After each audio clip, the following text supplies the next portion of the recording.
Hello! Welcome to the Arctic. Oh wait, no, it's just Eastern Ontario in 2023-24. This is day 4 of, I won't call it a blizzard, but it's definitely blizzard adjacent. Blowing snow, sometimes whiteout conditions.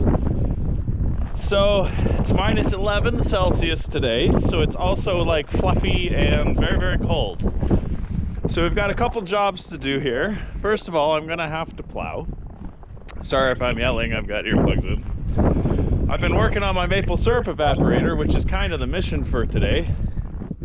But we also have to take some snow off of my hoop house roofs. You'll see here, this is the sheep shelter.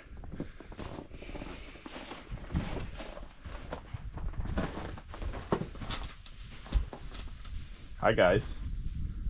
They like to stand in the snow. They like to stand in the snow, so they all have snow on their back. Hey guys. So anyways, you can see I had once before some snow damage up there. So, oh geez.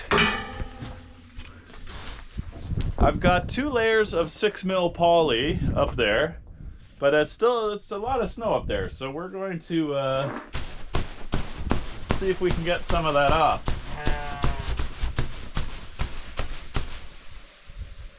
This is farming in Canada. Then I'll get a winter where there will be no snow at all. So we've got to do this greenhouse, and we've got to do the other greenhouse. Hi, Frank. Oh, of course the fucking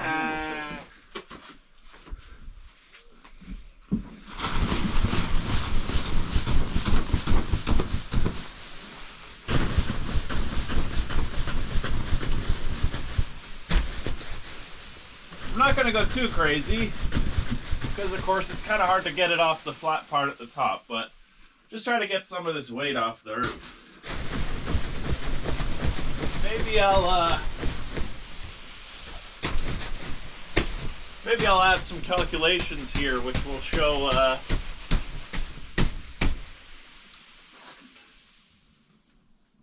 will show how much weight is actually on a roof that has snow on it, because it's more significant than you think.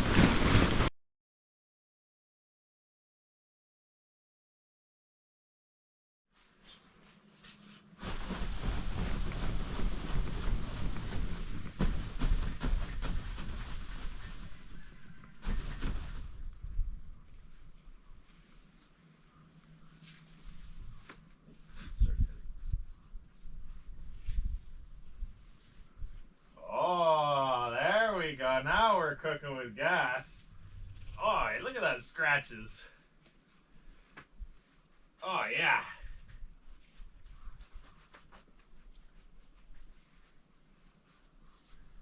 Get a brush for you guys. How about you, Teddy? You like that?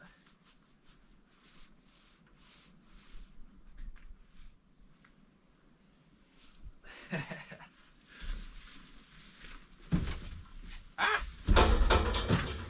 It's always a good time to come out and sweep the sheep. That's what I always say.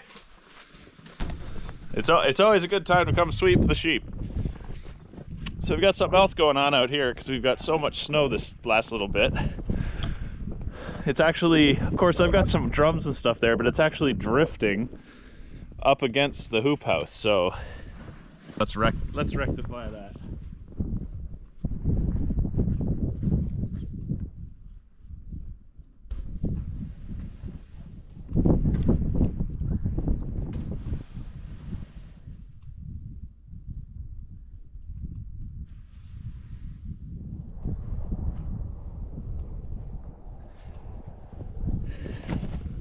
All right, so let's head over to the chicken house. We'll do the same thing because not only is this not good for the poly and stuff on the chicken house, we're actually losing a lot of our light there because, of course, the chickens need the light for laying. And it's getting to be middle to end of January, and, you know, our days are getting longer and longer.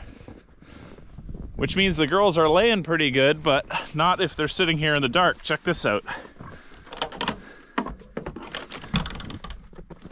Oh, your door's frozen shut. Okay. Look how much darker it is in there. It's like a cave. So get this snow off the roof, and then the chickens can see what's going on a little better. What do you think? You guys gonna try to run outside on me? I doubt it. Chickens can be. It's minus 11 or so today, and as you can see, the chickens are all honky-dory. The deep bedding helps with that, as well as chickens are way more cold hardy than you think, as long as they're ready for it. You can see over there I've got the heat lamp near my water situation, but as you can see, they don't even care to stand near it. They're off somewhere else. Hi, Gus. Anyways, let's get some light in here for everybody.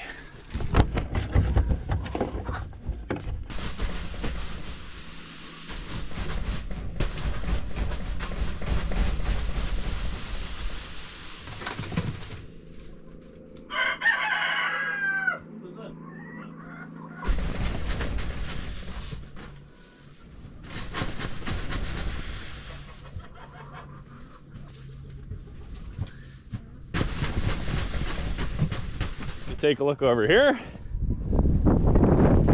See, we've got a big mountain of snow. I'm gonna have to clear some of that out.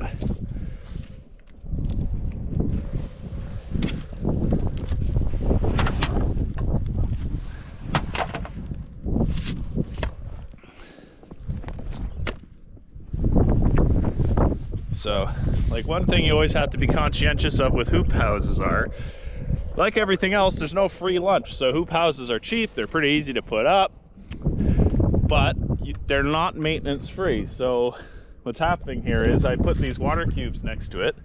I made a calculated decision, but what's happening is it's actually forcing snow to drift there, and also preventing the snow from, the hay bales are unrelated, but it's stopping the snow from falling off the roof smoothly. So it's actually creating a danger zone there for weight, because the snow is not able to clear itself off.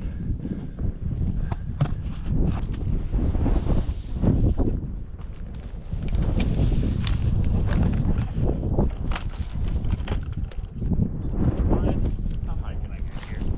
Oh, yeah.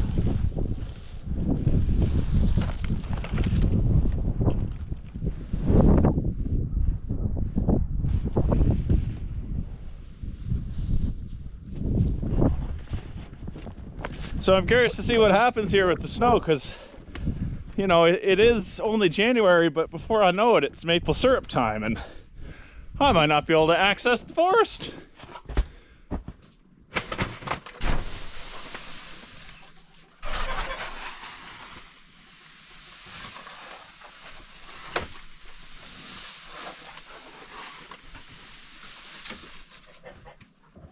There, you see?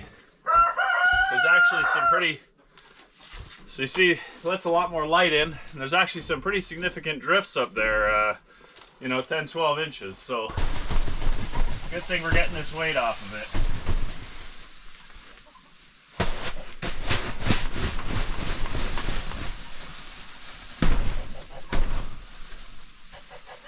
All right, so the next snow task we have is to actually plow the front, because we do a lot of our sales from farm gate, from the road. So we got to plow. We haven't had any customers since this blizzard started, but I wanted to impart some more hoop house knowledge. So you'll see I built this little one. It's like a combo shed thing just for holding farm supplies. And then this is the sheep house, but you'll notice I left a big fat gap. I think it's 72 inches or something. And that was not just random. So what's happening here is, and you'll see this on any properly built hoop house arrangement for greenhouses, but you actually, for snow up here, have to leave that gap. Because what would happen is, if we keep getting snow and keep getting snow, and then that greenhouse, all the snow comes there, and that greenhouse, all the snow comes there, I can fit my tractor bucket between it, or a snowblower, to get the snow out of there. Otherwise, you end up compressing the two walls into each other. So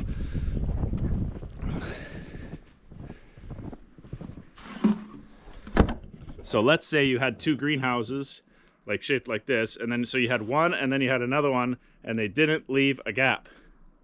What's gonna happen is all the snow is gonna build up in that V and start applying pressure like this way into the hoop house. But of course the hoop house is not designed to take that force from the side. It's actually sort of like an egg in the sense that it's a contained unit that's supposed to be standing alone, so that way it's taking weight.